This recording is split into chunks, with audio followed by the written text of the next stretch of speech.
प्रिय अहम खबर से आपको अपडेट करें। लाहौर के वाल्टन रोड पर जोरदार धमाके की आवाज सुनी गई है। पुलिस की जानिब से ऐसा बताया जा रहा है। मोदी जी ने आदमपुर का विजिट किया, चुपचाप जाकर सारी दुनिया को बता दिया कि पाकिस्तान जो कल में पर बना हो। ये मेरा सीधा हाथ है, शायद कैमरे में उल्टा दिखे। सैल्यूट है जो है वो इंडियन आर्मी को, इंडियन एयरफोर्स को और इंडियन नेवीज को। तो जब पाकिस्तान के 9 शहरों के अंदर हमले किए जाएंगे तो पाकिस्तान जवाब कैसे नहीं दे सकता। पाकिस्तान की इतनी बड़ी फौज 250 मिलियन का है, सबको दिखा दिया। बहुत ज्यादा बड़ी बड़ी बातें कर रहे थे ना कि आदमपुर बेस में S-400 एयर डिफेंस सिस्टम को हमने डिस्ट्रॉय किया। अब वो खड़ा है भाई साहब और सारी दुनिया को दिखा दिया कि यहाँ पर हम खड़े हैं, ये है आदमपुर बेस और वहां हमारे पीछे है S-400 का सिस्टम। अब पाकिस्तानी जो कह रहे थे और जो ये सोशल मीडिया पर चीखे मार रहे थे, चिल्ला रहे थे, और इनका जो बाप है चाइना भी चीखे मार रहे थे कि पाकिस्तान ने इस तरह किया, पंजाब के आदमपुर में बेस पर अटैक किया और हिंदुस्तान भारत का S-400 एयर डिफेंस सिस्टम को उड़ा दिया। यह है पाकिस्तान की असलियत। आगे देखते हैं कि और कितना झूठ सामने आएगा पाकिस्तानियों का। पाकिस्तानी तो कहते हैं कि हम कलमे पर बने हुए लोग हैं और फिर भी झूठ पर झूठ और हर एक चीज में झूठ। इस्लाम से सबसे बड़ी गुनाह जो है वो है झूठ की, और ये लोग कह रहे हैं झूठ पर झूठ और कुछ भी नहीं है। उड़ा दिया था भाई साहब। अब क्या हुआ, मोदी जी ने अब भारत की टेक्नोलॉजी इतनी बड़ी है कि AI से बना दिया, ये वीडियो AI से बना दिया, ये पिक्चर है और दिखा दिया। और वहां पर मोदी जी की ये जो स्पीच थी ये भी पाकिस्तान के लिए एक बहुत बड़ा वार्निंग है, और कह दिया पाकिस्तान को कि खामोश और चुपचाप भाई साहब। ना ही कोई बात की कि पाकिस्तान ने कह दिया था कि S-400 को डिस्ट्रॉय किया है, ना ही कुछ झंझाहट, ना ही कुछ ड्रामाबाजी जैसे पाकिस्तानी करते हैं। खामोशी से आया, खामोशी से बातें की अपनी जवानों से और जवानों को हौसला अफजाई दी, और जवानों ने जिस तरह अपनी हिम्मत दिखाई है और जिस तरह मोदी जी के साथ खड़े हैं वो है लाजवाब। अब पाकिस्तान को समझ नहीं आ रही है कि क्या करे। औरंगजेब खड़ा था और एक दिन पहले कह रहा था कि S-400 को तस-नस कर दिया। इस तरह दोस्तों आज हम आपको स्क्रीन पर दिखाते हैं कि पाकिस्तान के अंदर जो है ऑपरेशन सिंदूर ने तंदूर कैसे बनाया। ये जो पिक आप देख रहे हैं ये सुकुर एयर बेस की है, जहां पर पहले की भी पिक है और सैटेलाइट से ली गई उसके बाद की भी तस्वीर है कि किस तरीके से भारत एयरफोर्स ने उसको तबाह कर दिया। क्योंकि जो हमें और आपको सुनने में आ रहा था कि 6 से 8 जो है वो एयर बेसिस पे हमले हुए हैं, वो यही एयर बेसिस हैं जो आप स्क्रीन के ऊपर देख रहे हैं। दूसरा यहां पर आपको दिख रहा है चकाला का एयर बेस है जो नूर खान के नाम से है। उस पे जो है एयर स्ट्राइक हुआ था, बरामोस मिसाइल पड़े थे। पहले की भी तस्वीर है और बाद की भी तस्वीर है वहां पर तबाह होने की। अब हम बढ़ते हैं आगे।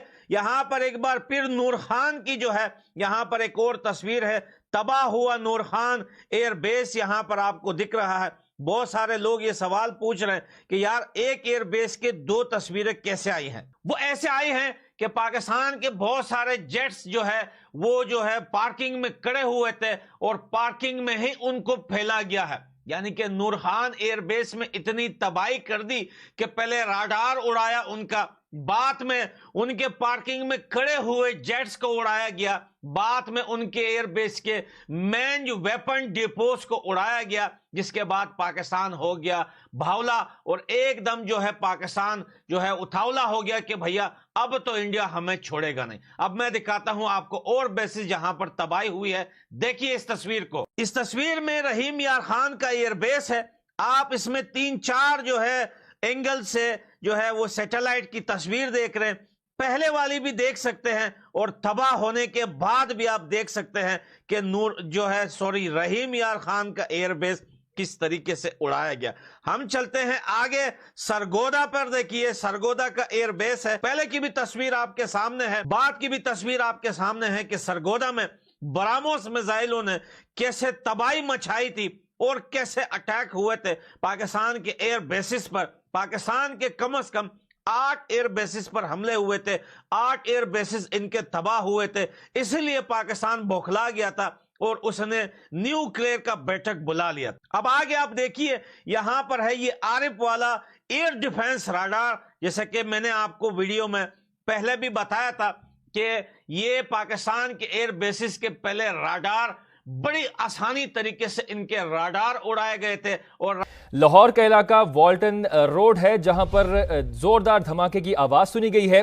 पुलिस की जानिब से ऐसा बताया जा रहा है। धमाके की नौयत के बारे में उसका तयन किया जा रहा है। पुलिस का यह भी बताना है, लाहौर का इलाका वॉल्टन रोड है, जहां पर जोरदार धमाके का आवाज सुनी गई है। पुलिस का बताना है कि धमाके की नौयत का तयन किया जा रहा है। अहम खबर से आपको अपडेट करें, लाहौर में धमाके की जोरदार आवाज सुनी गई है। पुलिस का बताना है कि धमाके की नौयत और जगह का तयन किया जा रहा है। लाहौर में जोरदार धमाके की आवाज सुनी गई है। पुलिस का बताना है कि धमाके की नौयत का तयन इस वक्त किया जा रहा है। तो जोरदार धमाके की आवाज सुनी गई है लाहौर के इलाके वॉल्टन रोड पर, जहां पर जोरदार धमाके की आवाज सुनी गई है। पुलिस की जानिब से ऐसा बताया जा रहा है। पुलिस ने यह भी कहा है कि धमाके की नौयत का तयन किया जा रहा है। तो अहम मुल्क, हम कोई भूटान नहीं हैं, हम नेपाल नहीं हैं, हम श्रीलंका नहीं हैं, हम पापुआ न्यू गिनी नहीं हैं, हम पाकिस्तान हैं। हम भारत की बर्तरी को, भारत का जो रोल है एज ए पुलिसमैन, उसको नहीं मानते। इस पे क्लैरिटी होनी चाहिए भारत को। हम इक्वालिटी चाहते हैं, बराबरी। भारत एक बड़ा मुल्क है, इसमें कोई शक नहीं है, लेकिन हम भारत से ये नहीं कहते कि हम बर्तरी चाहते हैं भारत के ऊपर, पर हम बराबरी चाहते हैं। ये हमारी डिमांड है। लेकिन भारत हमें दबाना चाहता है, ये पाकिस्तान कहता है हम नहीं मानते। भारत ने एक नई चीज़ आज शुरू की है। मैं ये पढ़ रहा हूँ कि इंडिया ने फॉर्मली अपने जो रूल्स ऑफ इंगेजमेंट हैं पाकिस्तान के ऊपर वो मॉडिफाई कर लिए हैं। ये सबसे बड़ी ब्रेकिंग न्यूज़ है as if we are speaking. वो कहते हैं कोई भी टेररिस्ट का जो हमला है, वो जो हमला है एक्ट ऑफ वॉर कंसिडर होगा और उसका जो रिस्पॉन्स है वो दिया जाएगा। This is what is coming from the Indian government.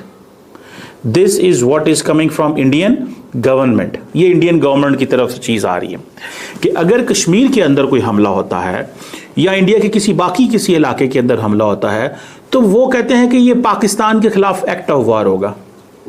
अब यहां पे पाकिस्तान की पोजीशन क्या है कि जो पाकिस्तान के अंदर हमला होता है उसका कौन जिम्मेदार है? पाकिस्तान के अंदर बीएलए हमला करती है, टीटीपी हमला करती है, और पाकिस्तान की बड़ी क्लियर पोजीशन है कि भारत इन प्रॉक्सीज को सपोर्ट करता है। जो भारत के national security adviser Ajit Doval ने कहा था, डिफेंसिव ऑफेंस। ठीक है, इट मींस कि अगर आप गियर शिफ्ट करेंगे तो आप अगर एक हमला, जो उन्होंने उस वक्त बोला था, वो वीडियो अवेलेबल है अजीत डोवल साहब की, कि अगर पाकिस्तान ने एक हमला किया तो हम इनके हाथ से बलूचिस्तान चला जाएगा, इनके हाथ से बलूचिस्तान चला जाएगा। अब सवाल ये है कि ठीक है, हम साथियों एक बार फिर से स्वागत है आपके अपने चैनल एजे स्पोर्ट पे। दोस्तों नरेंद्र मोदी जी ने साफ कर दिया है, पाकिस्तान को दे दी बड़ी धमकी।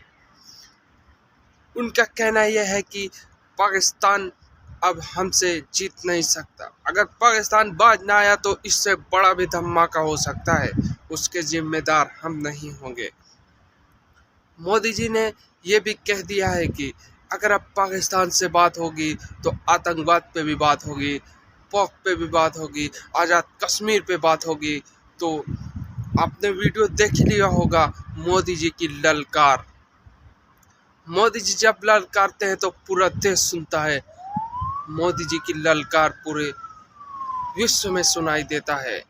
लेकिन वहीं पे पाकिस्तान अपनी हरकतों से बाज नहीं आ रहा है।